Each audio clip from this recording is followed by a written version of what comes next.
Después de la muerte física, nuestra existencia, nuestra auténtica identidad, la que nos hace únicos y exclusivos, esta supraconciencia que es eterna, persiste en otra dimensión energética.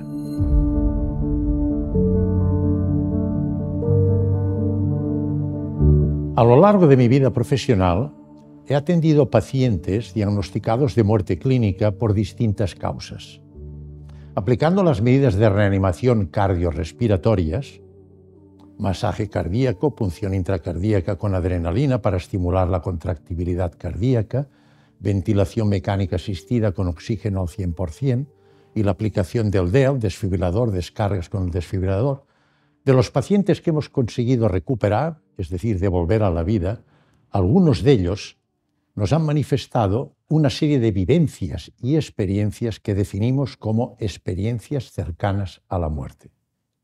Coinciden exactamente con el intervalo de tiempo en el que están clínicamente muertos. A mí me llamó mucho la atención, ya que las investigaciones demuestran que los pacientes con muerte clínica no tienen actividad cerebral, demostrados incluso a través del electroencefalograma. Investigué en profundidad las ECM y llegué a las siguientes conclusiones. En primer lugar, son unas vivencias muy frecuentes, son miles y miles los casos descritos en la bibliografía mundial. En segundo lugar, hay descripciones a lo largo de la historia de la humanidad. Por ejemplo, Platón, en la República, describe el caso de un soldado armenio llamado que en un combate fue gravemente herido, consideraron que estaba muerto, al final se recuperó y describe una experiencia cercana a la muerte típica y clásica. Otro aspecto que me llamó la atención es el interés a nivel mundial que existe en el estudio, en la investigación de las ECM. Son numerosos los hospitales y centros universitarios que están investigando este fenómeno. Y las características de las ECM son las siguientes. En primer lugar, tienen una estructuración lógica. En segundo lugar, se repiten los fenómenos en los distintos pacientes. Hay una serie de ítems que se van repitiendo en las distintas ECMs.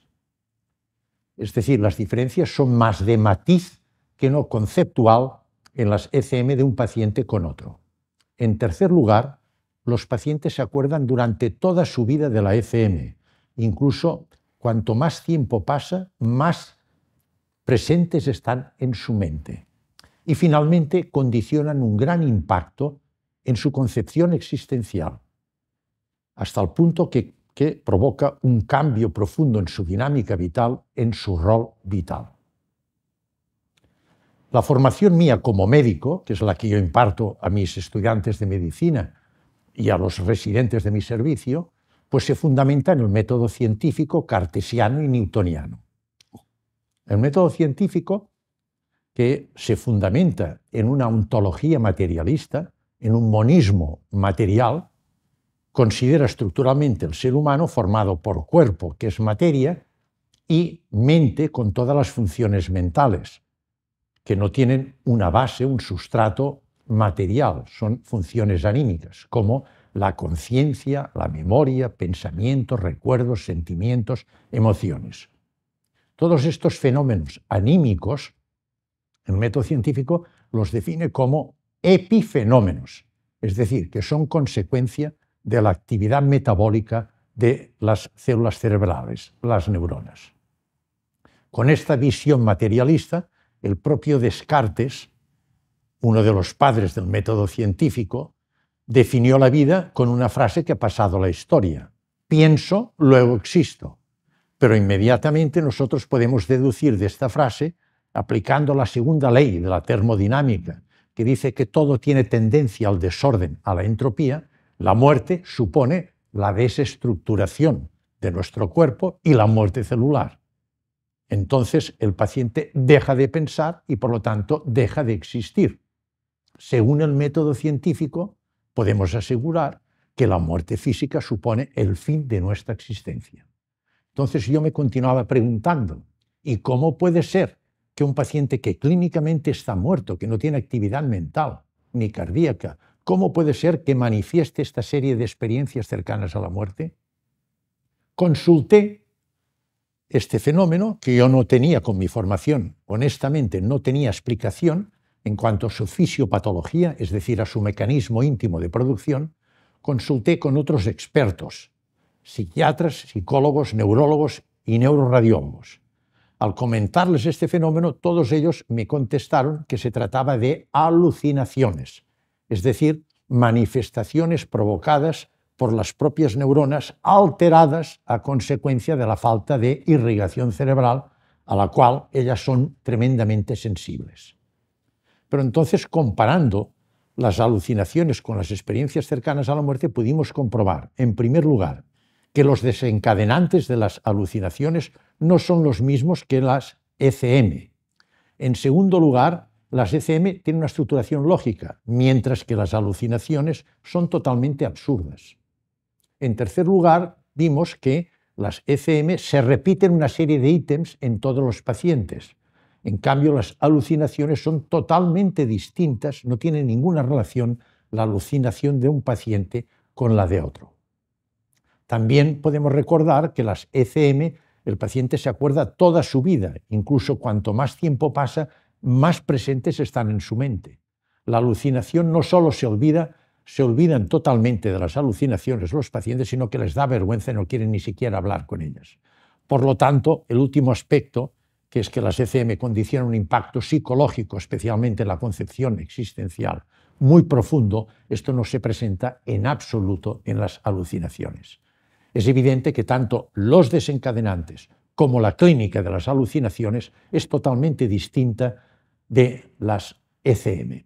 También el neuroradiólogo nos apuntaba que, practicando resonancias magnéticas funcionales en los pacientes que habían tenido una ECM, manifestaban al comentar un objeto que habían visto durante la ECM, se activaba el lóbulo occipital, lo cual quiere decir que había condicionado memoria por la acción de las neuronas espejo. Esto quiere decir que el paciente realmente vio este objeto. Ellos mismos confirmaron: el paciente no miente, lo que está contando y vio en la ECM es cierto.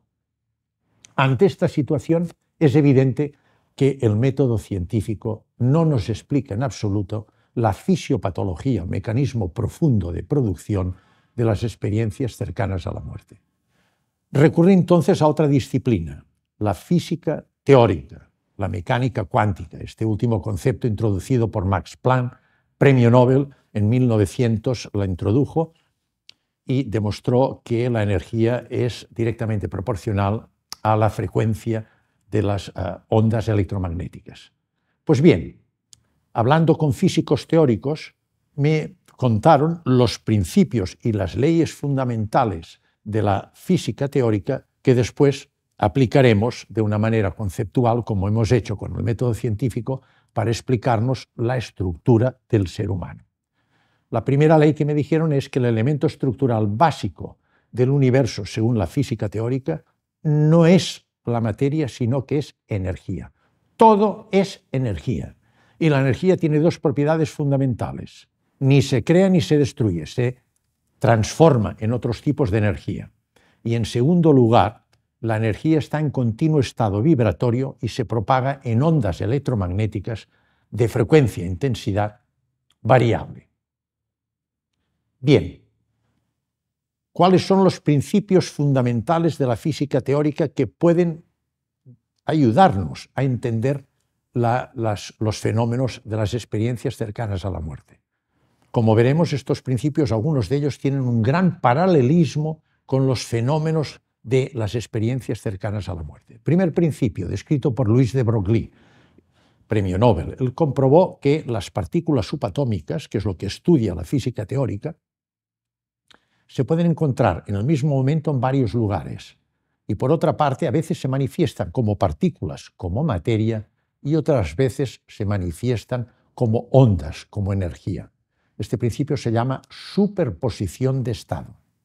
Segundo principio, descrito por Neil Bohr, también premio Nobel, a través del fenómeno Jung, de la doble rendija, pudo comprobar que una conciencia inteligente, la conciencia del ser humano, es capaz de transformar la energía, la onda de energía, en partícula de materia. Esto se llama colapsar la energía.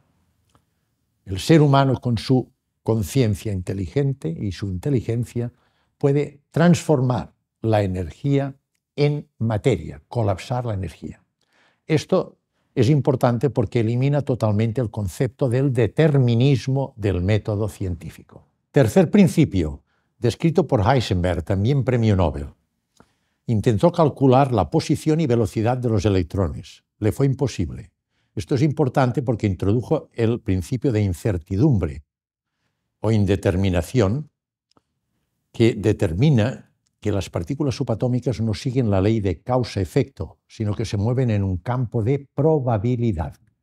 Y el cuarto principio y último, descrito por Rosen, Einstein, Bohm y Bell, premios Nobel, y también por Podolsky, demostraron que una serie de partículas subatómicas, fotones o electrones relacionados, si los separamos y cambiamos una propiedad cuántica, por ejemplo el spin, el cambio que se produce en unos se manifiesta inmediatamente en el mismo momento en los que están a la distancia que queramos, puede ser en las antípodas. Hay una transferencia de información independiente del espacio y del tiempo. Esto se llama el principio de entrelazamiento cuántico.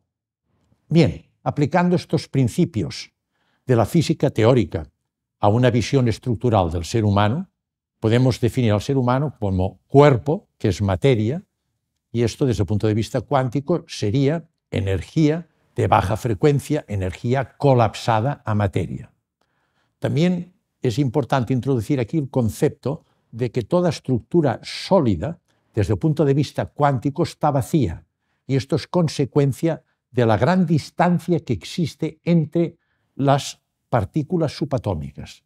Esto nos permite explicar lo que se llama el fenómeno túnel, es decir, el paso con toda facilidad de las partículas subatómicas a través de estructuras sólidas.